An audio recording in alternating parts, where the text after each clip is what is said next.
Hello everybody, I'm Shithead Dave of the Broke Ass Podcast Network. I am standing here with a Friday the 13th legend, Ari Lehman. And just before we start the interview, let's specify, how many Jasons were there before you?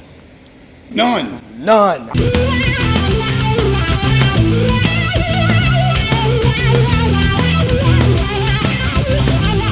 What drove you to play the mythical Quichetti? The Quichetti, the electric machete. Yes, the electric machete is one of my guitars. As you may have seen tonight, I've got a new guitar which is going to be machete-ized. I had the great fortune of having in the band a fine musician from the band Macabre. And he was the bassist of Macabre, is the bassist of Macabre.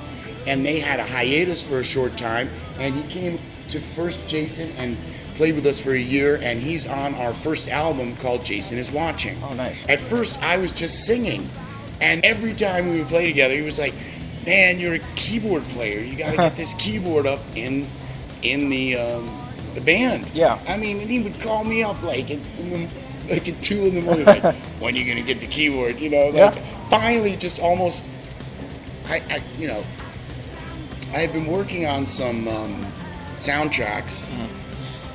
For instance, I did the soundtrack for Vampire the movie, and which got the Rondo Hatton Award. But so I was working on getting some sounds of like distorted guitars on keyboard. Yeah. And then I was at one of these cosplay shows, and I found this giant like manga sword, and this was the first one that I just said, what if I just like duct tape like my Alesis Micron to this, just as a joke, just to play a joke on Chuck, almost, just to be like, here's the, I'm not gonna stand behind it. Look, dude, and you know what? It worked really good. Yeah. Ari Lehman, I was the first Jason Voorhees in Friday the 13th. When I first was on the horror convention scene, and when it first became, known that, hey, Ari Lehman, the first Jason Voorhees, is doing conventions and stuff, I was doing reggae music and world music. Nice. Yes, I had been first trained as a jazz musician, and then I had been working primarily in African and reggae bands. Wow.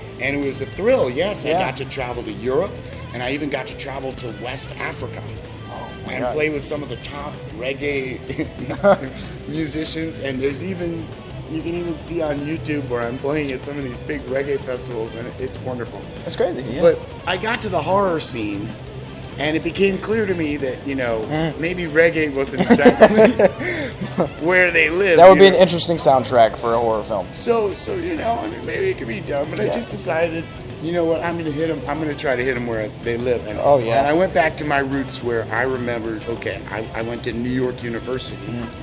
And I was actually there in the 1980s, not to date myself, but some of my buddies, I was good friends with a band that everybody should know about, another great band. We were talking about Macabre. Here's another great band that's an influence on First Jason.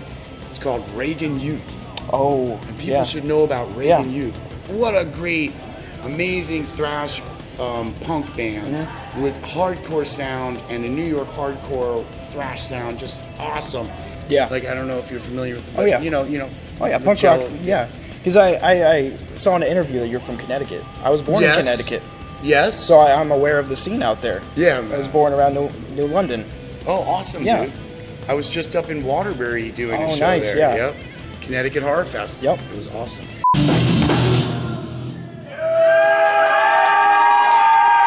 Convoy on drums. I'm Ari Lehman, the first Jason Voorhees. It's so good to be here. Stick around for a 7-year existence. Thank you, Vintage Villains!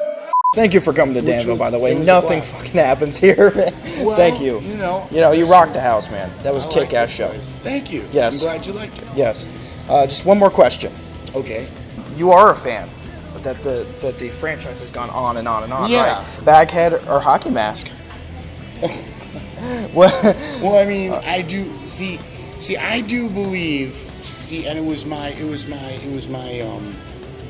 I mean, obviously for me, it's hockey. Yeah, I was just pointing to that. Yeah, but I love Brother Sackhead. You know, I mean, I think he's by far creepier. He's my brother.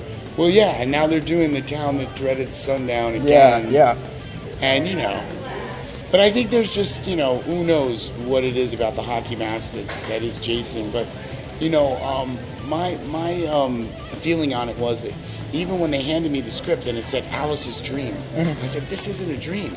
You know, this is real, because Jason comes back because she chopped off my mother's head. Yeah, So it was like, okay, this was this great battle between women, and the mother being super loving and protective and to the point of madness. But then Jason had his own say in the matter. Yep. And that's how I felt, because you got to remember, they had only had me be in the drowning scene, and that was it. They had wrapped the film in August of 1979. Oh yeah, it was an improv, wasn't it? Then they said, okay, we are going to add on this scene, this ending scene, okay? And they added that on in October. So they had me come back, and I was insistent that this was a vengeance moment, that this was a vengeance ghost. And to me, you know, at that time I was reading, you know, Swamp Thing and all the great, you know, I mean, Aquaman. I mean, it wasn't a big stretch for me to think that this could occur, you know. And of course, the drop of blood hits the lake, and boom, you know, and he came back out. So I think that's why Jason never dies. Yeah.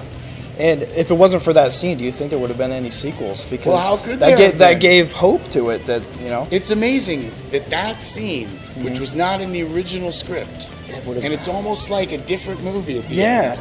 But that led to the Jason legacy. Yeah. So, thank you for coming to Danville, Eric. Thank you. Thank you. I'm happy to be here. Remember, Jason never died. Ari Lehman, everybody.